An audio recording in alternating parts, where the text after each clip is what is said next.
Hello and welcome friends. मैं अभिषेक तिवारी एक बार फिर से आप सबका स्वागत करता हूं अपने यूट्यूब चैनल पर जिसका नाम है अभिषेक तिवारी ट्यूटोरियल्स। और मैंने एक वीडियो सीरीज स्टार्ट की थी जो है उसमें ये थर्ड वीडियो है जो मैं आपके सामने लेके आ रहा हूं। और ये बेसिकली चैप्टर फर्स्ट हिस्ट्री का एनसीईआरटी क्लास 10 चैप्टर फर्स्ट जो है हिस्ट्री का उसका the rise of nationalism in India नाम के चैप्टर से ये स्टार्ट किया हूं मैं इस सीरीज को जो है। और इसमें कंसेक्यूटिवली ये तीसरा वीडियो आपके बीच में आने जा रहा है। पहले दो वीडियोस जिसमें मैंने आपको एक्सप्लेन किया है बहुत सारे टॉपिक्स के बारे में हिस्ट्री के वो फर्स्ट चैप्टर के, तो उसके बाद से जो इम्पोर्टेंट टॉपिक्स है मैं उन्हीं को डिस्कस कर रहा हूँ उस चैप्टर के। तो इम्पोर्टेंट टॉपिक्स में एक और सीरीज लेकर मैं हाजिर हूँ। और आप सबका जो जो प्यार मिल रहा है उसके लिए आप सबको बहुत थैंक यू कि आप सब इसको इतना अप्रिशिएट कर रहे हैं। आगे और अप्रिशिएट करते रहिए वीडियो को जो है। चलिए बिना समय खर्च किए आगे बढ़ाते हैं टॉपिक को। तो जो पहला टॉपिक आज हम स्टार्ट करने जा रहे हैं स्टूडेंट्स, इसको जॉल्वेरिन नाम का एक टर्म है जॉल्वेरिन। जॉल्वेरिन क्या है, व्हाट इज जॉल्वेरिन, ये क्वेश्चन एग्जाम में पूछता है एक दो बार। जो वो क्वेश्चन में लेके आ रहा हूँ जो एक या दो बार कम से कम एग्जाम्स में पूछे गए हैं, तो वो एक पॉसिबिलिटी बनते हैं एग्जाम में आने के, तो इसलिए मैं उन टॉपिक्स को ही कवर कर रहा हूँ। सो व्हाट वाज जॉल्वेरिन, एक जर्मन टर्म है जॉल्वेरिन जो है। और इसका मतलब होता है ये कस्टम यूनियन था, ठीक है, एक तरह का मतलब आप कह सकते हैं कि आपस में हारमोनियली बनाया गया एक एक यूनियन था, एक ग्रुप था जो कि फॉर्म किया गया 1834 में। ओके, इसकी थोड़ी सी बैकग्राउंड बता देता हूँ आपको कि इसकी जरूरत क्यों आई जो है। क्योंकि यूरोप के जो बेसिकली यूरोप के देश थे वो बहुत सारे छोटे छोटे प्रिंसिपैलिटीज में बटे हुए थे, ठीक है, मतलब अलग अलग स्टेट्स में बटे हुए थे और हर स्टेट की अपनी खुद की वेट एंड मेजर हुआ करता था। हर स्टेट का अपना खुद का जो है करेंसी होती थी। तो इससे ट्रेड के फ्री फ्लो में बड़ी समस्याएं आया करती थी। उन समस्याओं को दूर करने के लिए बच्चों वहाँ प्रशिया के लीडरशिप में प्रशिया के द्वारा स्टार्ट किया गया ये मूवमेंट। और बहुत सारे जो जर्मन स्टेट्स थे, कुल मिला के 39 जर्मन प्रिंसिपैलिटीज थी, स्टेट्स थी, उन सब ने भी अपने हाथ मिलाए और सब ने मिल करके क्या किया कि एक 1834 में उन्होंने एक यूनियन बनाया, एक कस्टम यूनियन बनाया, मतलब अपने से कस्टमाइज किया एक यूनियन बनाया। और उस यूनियन का उन्होंने नाम क्या रखा, उसका इन्होंने नाम रखा जो है ठीक है जॉल्वेरिन, जो कि एक जर्मन टर्म है, तो इन्होंने उसको जॉल्वेरिन नाम दिया। और it was started in the by the initiative of the Prussia, ठीक है, प्रशिया के सहयोग से इसको शुरू किया गया जो है। और बाद में इसमें और भी जर्मन स्टेट जैसा मैंने कहा सब शामिल हो गए जो है, ठीक है। अब इसका ऑब्जेक्टिव क्या था, इसका ऑब्जेक्टिव था, इस उद्देश्य क्या था इस जॉल्वेरिन का, union abolish the tariff barriers ना। इस यूनियन ने क्या किया, पहला काम ये किया कि जो देशों के बीच में अलग अलग टैक्सेस के बैरियर थे, टैरिफ मतलब टैक्सेस, जो अलग अलग टैक्सेस के बैरियर्स थे उन बैरियर्स को इन्होंने अबॉलिश किया, खत्म किया जो है, ठीक है।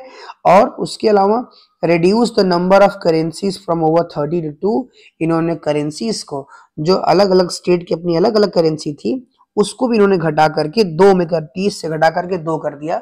इससे क्या हुआ कि इन तमाम प्रिंसिपैलिटीज और प्रशिया में, पूरी जर्मनी में ट्रेड आसानी से हो सकता था, क्योंकि अब ये बैरियर्स नहीं रह गए थे, ट्रेड आसानी से करने में हेल्प मिल रही थी।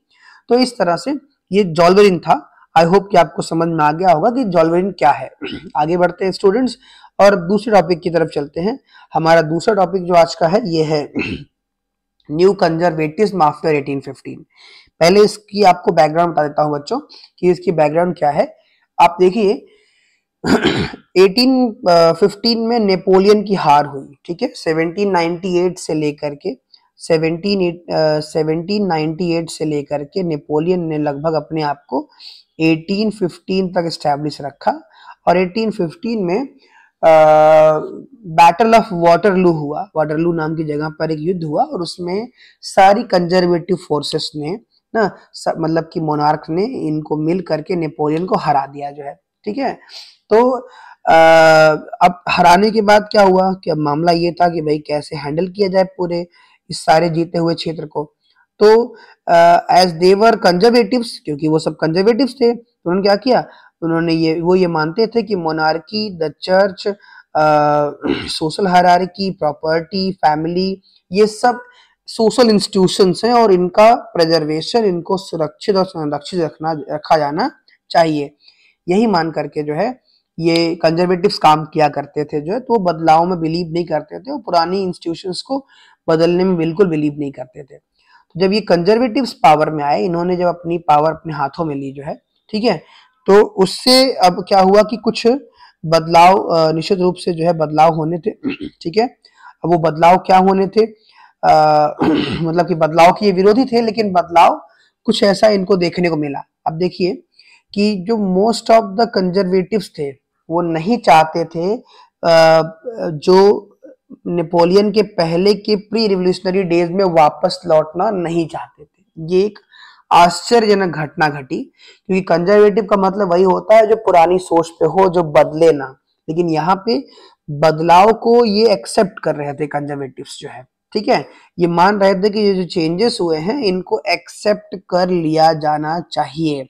ठीक है, तो इसीलिए बिकॉज वो ये मानते थे कि जिस तरह से मॉडर्नाइजेशन किया नेपोलियन ने जो है, उसने ट्रेडिशनल इंस्टीट्यूशन जैसे मोनार्की वगैरह को और मजबूत ही बनाया है, उससे मोनार्की कोई नुकसान नहीं है। इसलिए ना वो लोगों ने इसको, कंजर्वेटिव्स ने इस चीज को अपने उसी रूप में एक्सेप्ट किया जैसा नेपोलियन बना के गया था जो है। इसके अलावा it could make state power more effective and strong.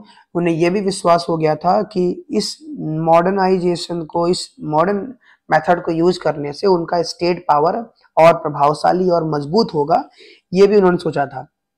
इसके अलावा एक मॉडर्न आर्मी बनाई नेपोलियन ने, जो बना के दी थी, और एक तेज तर्राक जो है प्रतिभाशाली प्रशासन था, और इसके अलावा एक चलायमान इकोनॉमी थी जो कंटिन्यू ग्रो कर रही थी।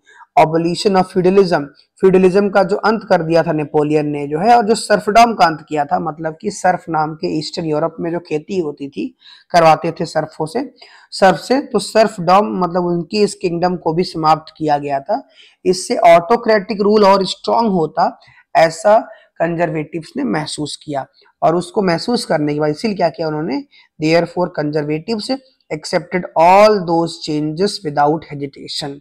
इसीलिए नेपोलियन द्वारा किए गए सारे चेंजेस को कंजर्वेटिव्स ने एज इट इज एक्सेप्ट किया, and even they had a hidden fear. और इसके अलावा एक और कारण था इसको एक्सेप्ट करने का, एक छुपा हुआ डर था मोनार्क के अंदर, कंजर्वेटिव्स के अंदर जो है, कि अगर हम इन बदलावों को एक्सेप्ट नहीं करेंगे, ठीक है, तो क्या होगा कि फिर से कहीं रेवोल्यूशन ना हो, फिर से लोग हमारे खिलाफ प्रोटेस्ट करना ना शुरू कर दें। इसीलिए कंजर्वेटिव फोर्सेस ने इसको एक्सेप्ट किया, और एक्सेप्ट करने के बाद से इसको न्यू कंजर्वेटिज्म आफ्टर 1815 कहा गया।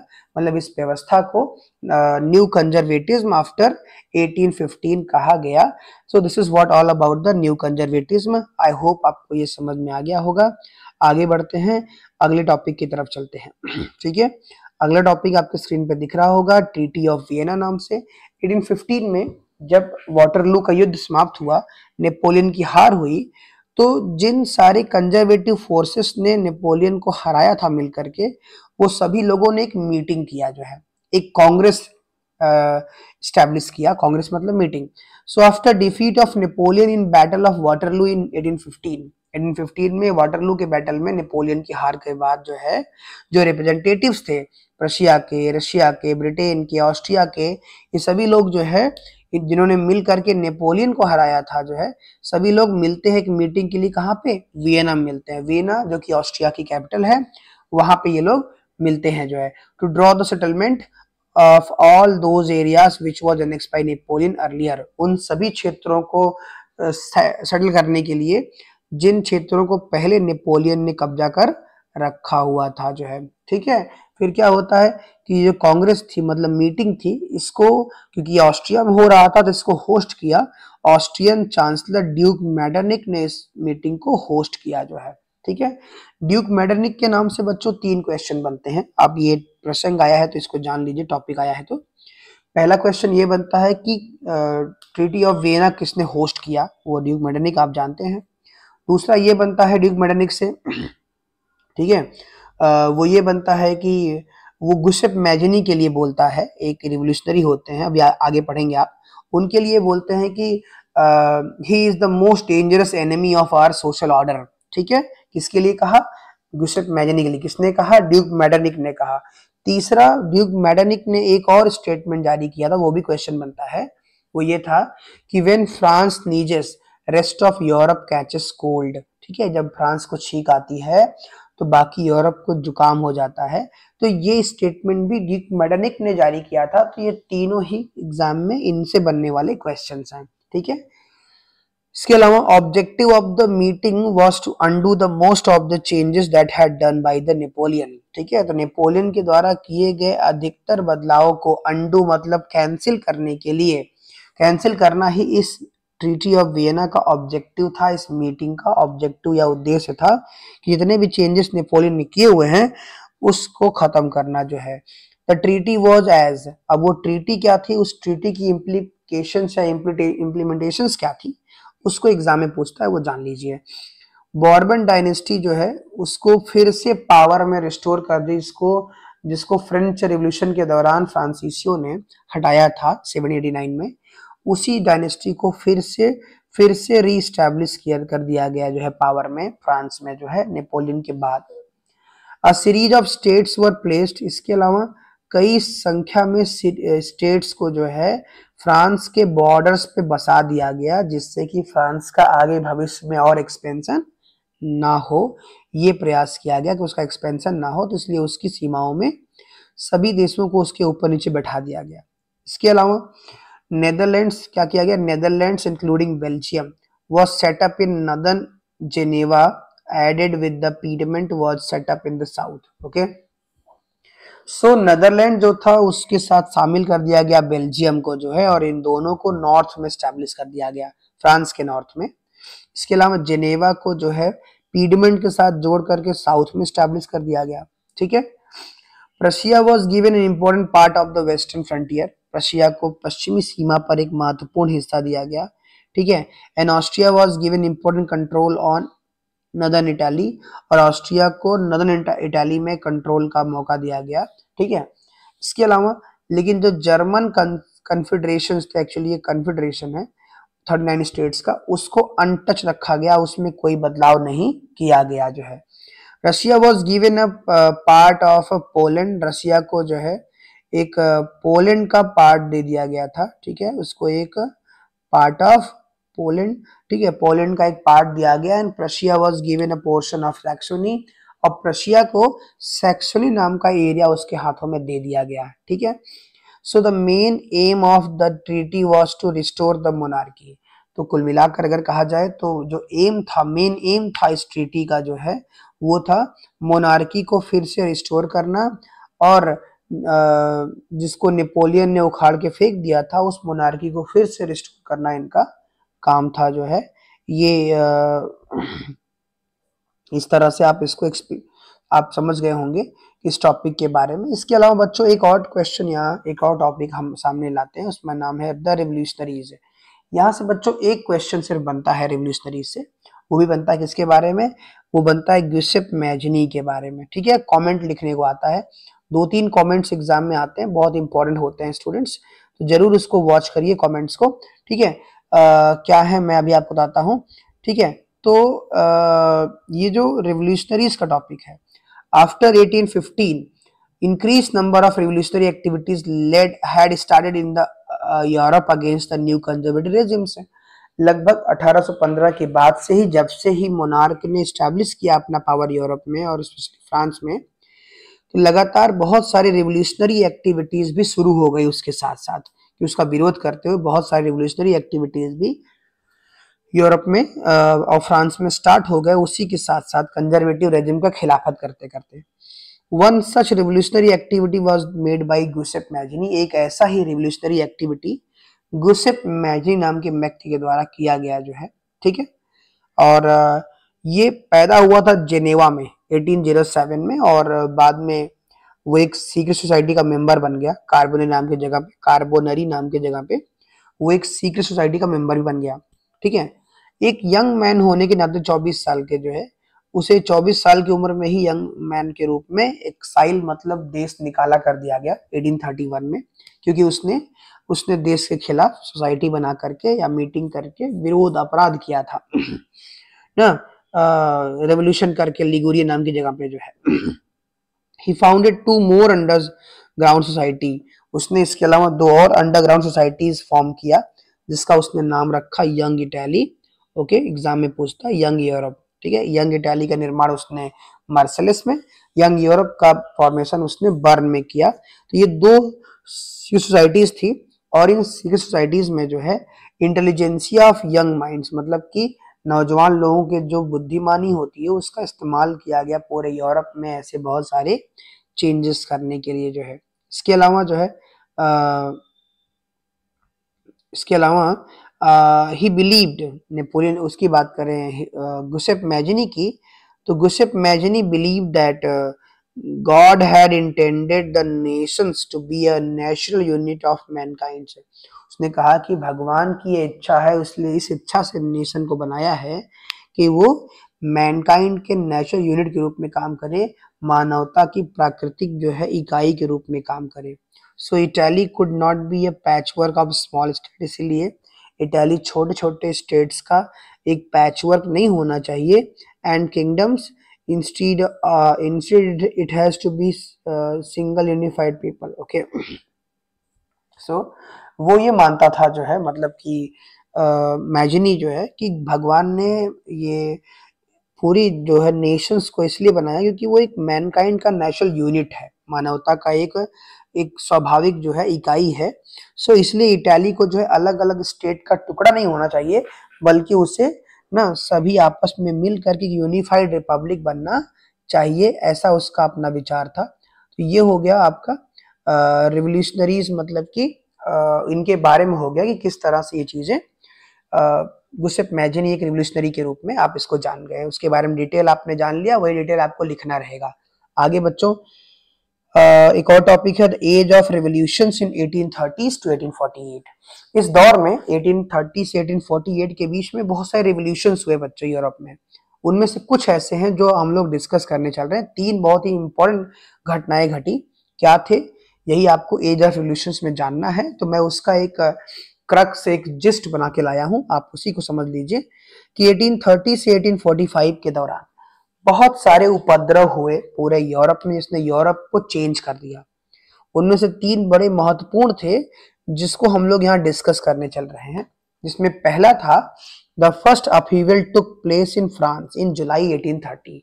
जो पहला उपद्रव विद्रोह हुआ वो जुलाई 1813 में फ्रांस में हुआ जो है, ठीक है।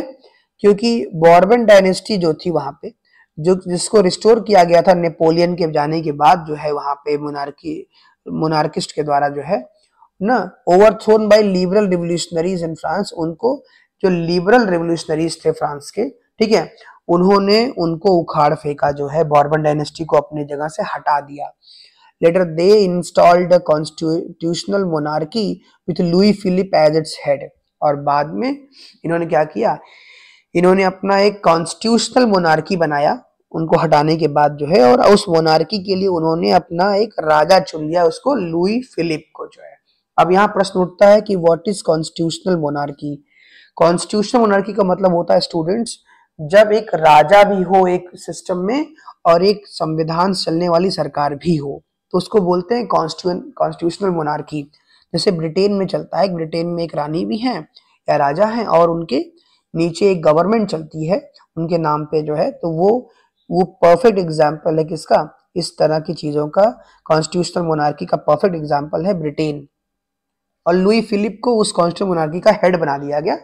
ये आपने देखा, ये पहला रेवोल्यूशन था 1830s के दौर में। उसके बाद जुलाई रेवोल्यूशन के नाम से एक घटना फेमस होती है।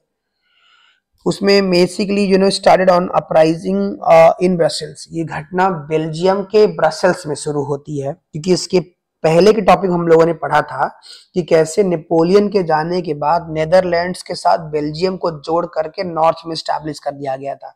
मतलब कि बेल्जियम को नेदरलैंड के कब्जे में छोड़ दिया गया था। लेकिन जब ये जुलाई रेवोल्यूशन हुआ, इस रेवोल्यूशन ने क्या किया, इसने ब्रसेल्स में ये उपद्रव शुरू हो गया उसकी कैपिटल में, मतलब कि बेल्जियम की कैपिटल में, and also which led to breaking away the Belgium from United Kingdom of the Netherland. और इसी की वजह से जो यू नो जो किंगडम, जो यूनाइटेड किंगडम था नीदरलैंड का, उससे बेल्जियम ने अपने आप को मुक्त करा लिया। तो ये दूसरी ऐसी घटना थी जिसको जुलाई रेवोल्यूशन के नाम से फेमस है।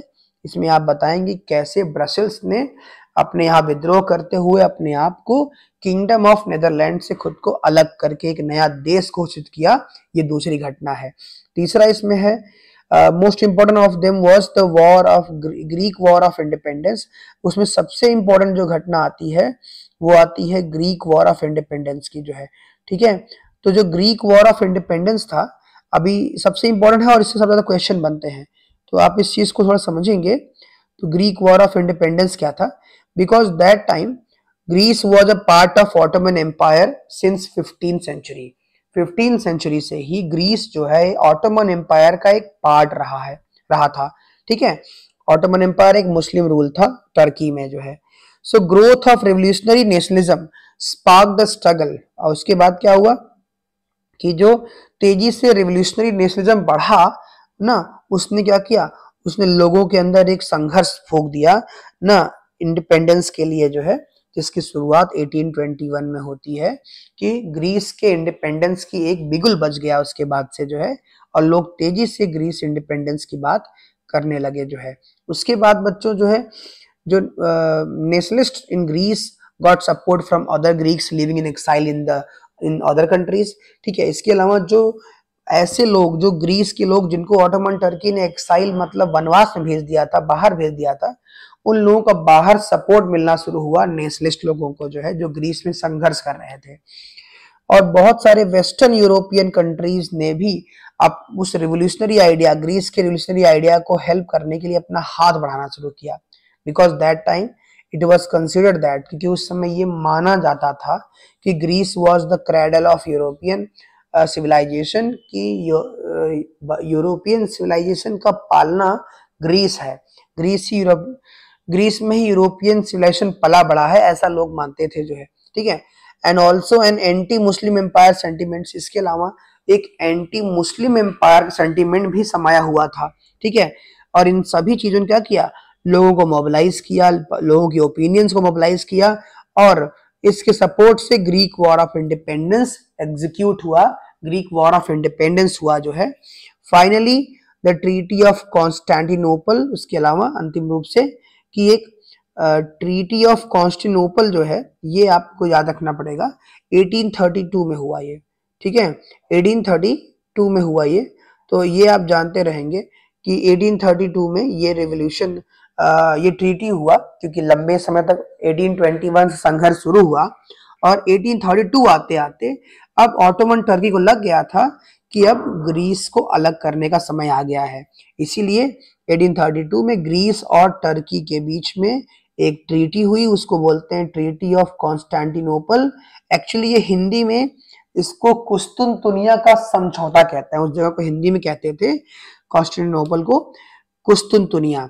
तो कुस्तुनतुनिया की जो समझौता था, इसके दौरान ना ऑटोमन टर्की ने ग्रीस को, इंडिपेंडेंट ग्रीस को फ्रीडम जो है वो इंश्योर कर दिया उसने 1832 में। फिर जाकर के यूरोप का मतलब कि जो ग्रीस था वो एक फ्री कंट्री के रूप में स्टैब्लिश हो पाया। तो ऐसे 3 घटनाएं हैं बच्चों जो बैक टू बैक हुई, जिसको हम लोगों ने यहाँ पे डिस्कस किया जो है, ठीक है। और इसी के साथ ही बच्चों आज का ये लेक्चर समाप्त होता है। आई होप आपको समझ में आया होगा, और अगर वीडियो समझ में आया है तो please do like, share, subscribe and comment. Okay, आपके सब्सक्रिप्शंस, लाइक्स और पूरा वीडियो देखिए, आप एग्जाम में निराश नहीं होंगे, इसकी मैं पूरी गारंटी ले सकता हूं। और पसंद आया हो तो प्लीज इसको फॉरवर्ड करिए, लाइक सब्सक्राइब करिए। और इसी के साथ जो है बच्चों, इस पूरे टॉपिक को जो है मैं यहाँ खत्म कर रहा हूँ, और आपको इसका PDF जो है टेलीग्राम पे मिल जाएगा। टेलीग्राम का डिस्क्रिप्शन जो है वो मैंने अपने डिस्क्रिप्शन बॉक्स में मेंशन कर रखा है, तो आई होप आपको वो समझ में आएगा। Till then you enjoy yourself, खुश रहिए और क्लास देखते रहिए, पढ़ते रहिए। Thank you so much for watching us.